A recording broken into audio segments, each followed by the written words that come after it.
Assalamualaikum warahmatullahi wabarakatuh. Di sini saya akan menjelaskan mengenai kalimat efektif. Sebelumnya, perkenalkan dulu, nama saya Arif Rahman dengan nomor induk mahasiswa 20200430218.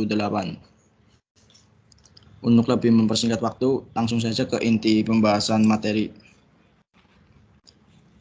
Struktur pembahasan kalimat efektif dibagi menjadi 5 bagian dalam pembahasan ini. Definisi, ciri-ciri, pemilihan kata, perangkaian kalimat, penataan kalimat. Definisi kalimat efektif.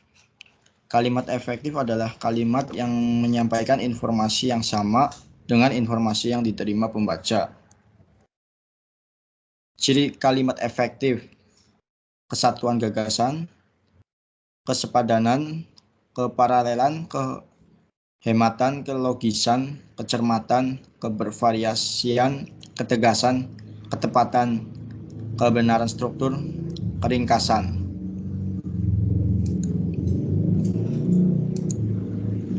Kesatuan gagasan. Kalimat efektif hanya mengandung satu kesatuan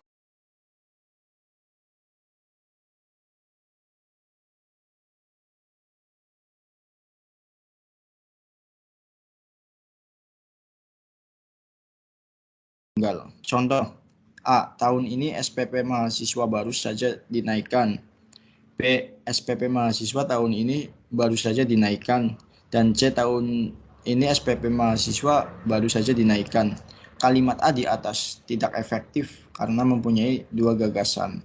Sedangkan kalimat B dan C termasuk kalimat efektif karena hanya mempunyai satu gagasan. Kesepadanan. Kesepadanan yaitu keseimbangan pikiran gagasan dengan struktur kalimat untuk menghasilkan kalimat yang mengandung kesepadanan. Berikut hal yang perlu diperhatikan. Kalimat harus memiliki subjek dan predikat yang jelas. Contoh, mereka membicarakan masalah batas studi. Kalimat di atas memiliki subjek, predikat, objek, yaitu fungsi subjek diisi oleh kata mereka, fungsi predikat diisi oleh kata membicarakan, dan fungsi objek diisi oleh kata masalah batas studi. 2. Kata depan tidak berada di depan subjek. Contoh, bagi semua mahasiswa baru harus segera konfirmasi. Untuk menjadi kalimat yang efektif, kata bagi harus dihilangkan, sehingga semua mahasiswa baru harus segera konfirmasi.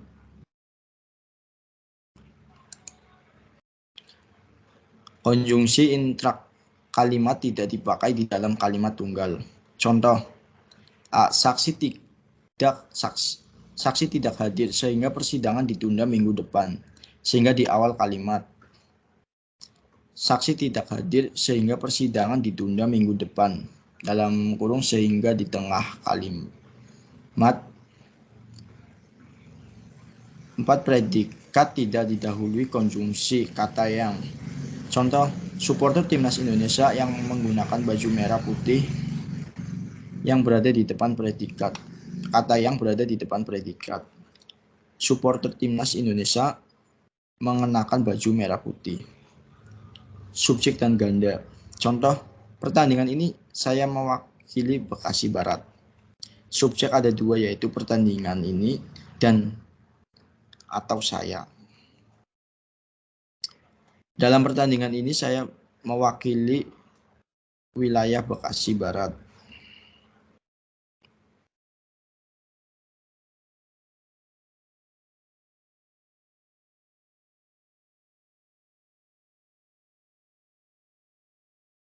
Serial dapat juga dikatakan sebagai kesejajaran pengungkapan ide-ide dalam suatu kalimat.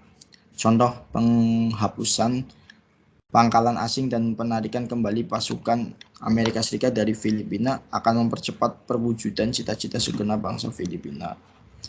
Kalimat di atas diisi oleh kata benda yang berupa penghapusan, penarikan, dan perwujudan yang memiliki bentuk dan makna yang sama. Kehematan. Kehematan menggunakan kata secara efisien dan tidak berlebihan sehingga setiap kata yang digunakan memiliki fungsi yang jelas. Kehematan dapat ditempuh dengan cara menghindari pengulangan subjek kalimat. Contoh, mereka naik pentas begitu mereka tiba. Ada pengulangan subjek,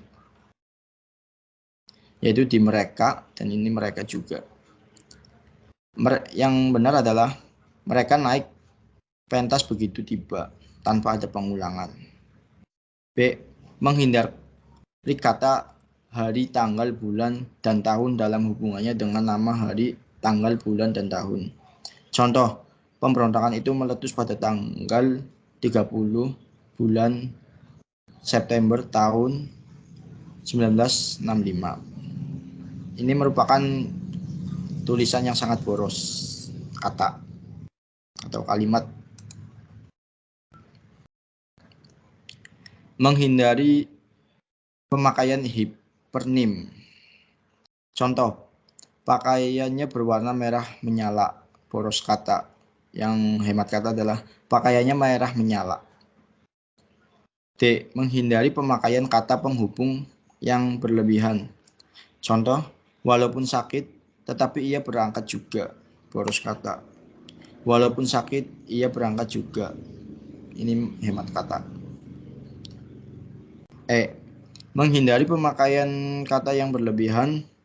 Contoh, kita harus belajar dari Jepang agar supaya dapat maju dan berkembang. Boros kata.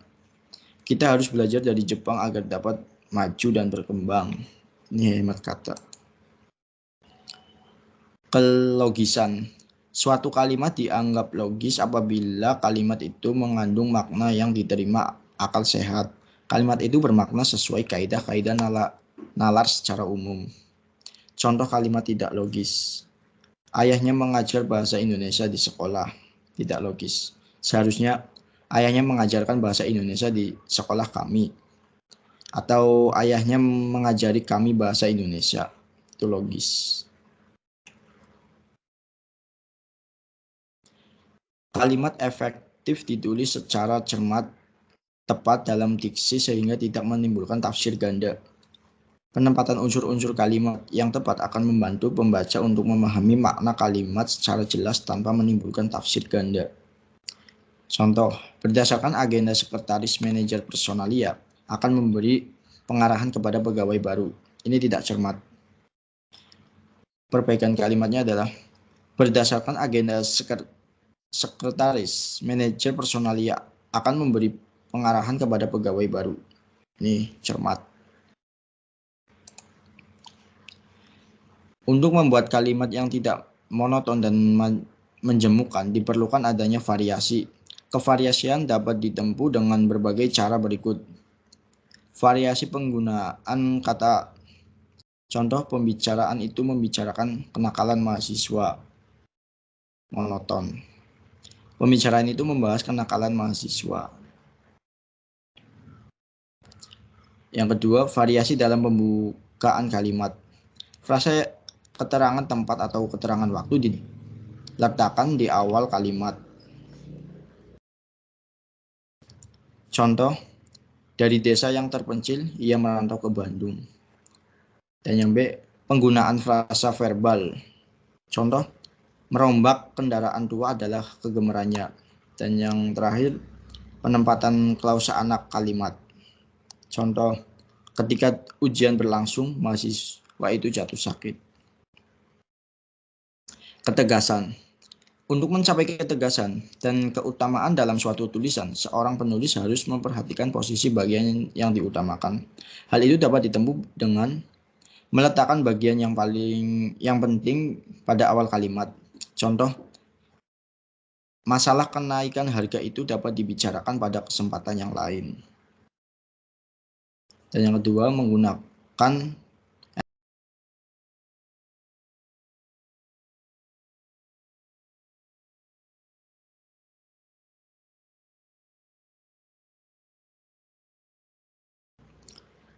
mempertentangkan ide yang ditonjolkan. Contoh, Surti gemuk tetapi gesit.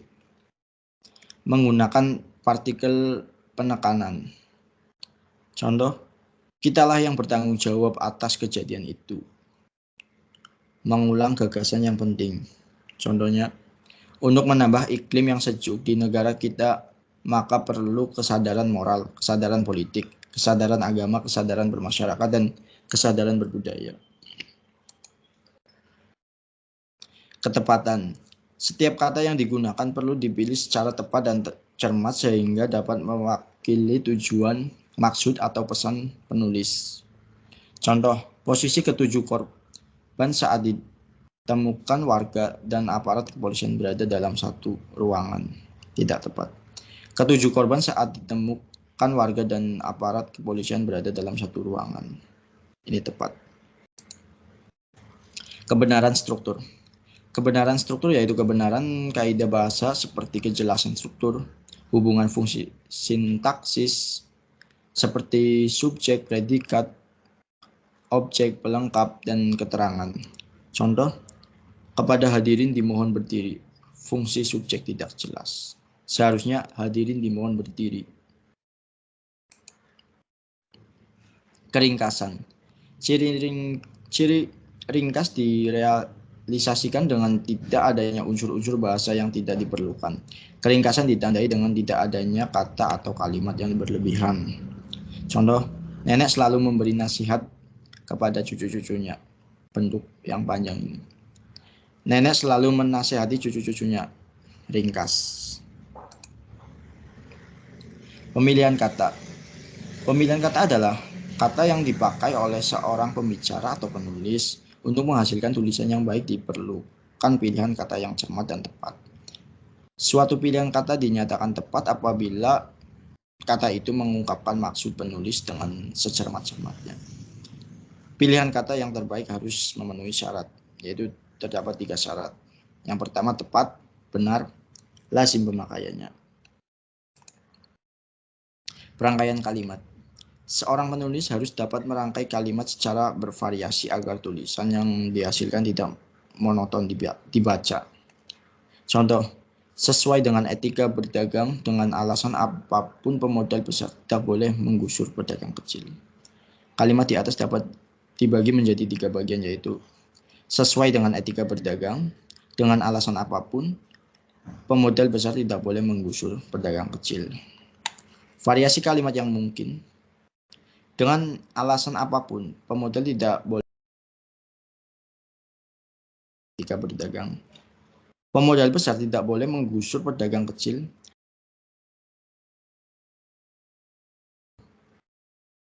Itu pun juga boleh. Penataan kalimat dalam paragraf.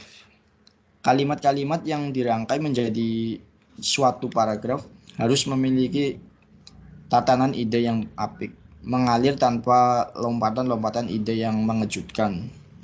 Untuk itu ada 2 hal yang harus dipertimbangkan dalam menuangkan gagasan dalam kalimat, yaitu pertama, fokus dan latar belakang.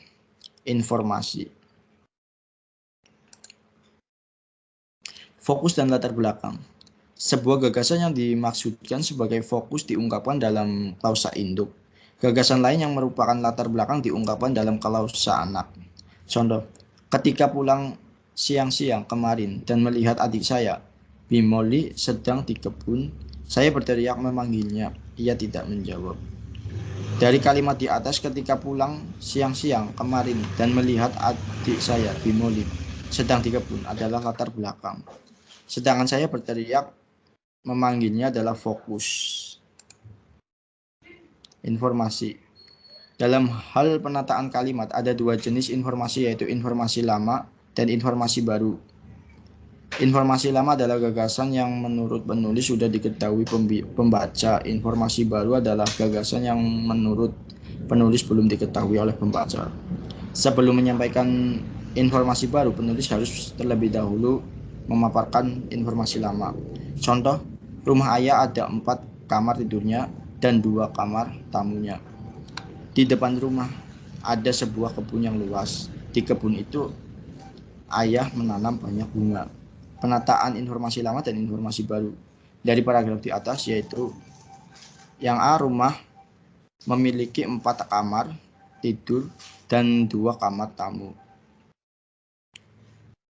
Dan yang B, Di rumah terdapat kebun yang luas. Dan yang C, kebun itu ayah menanam banyak bunga.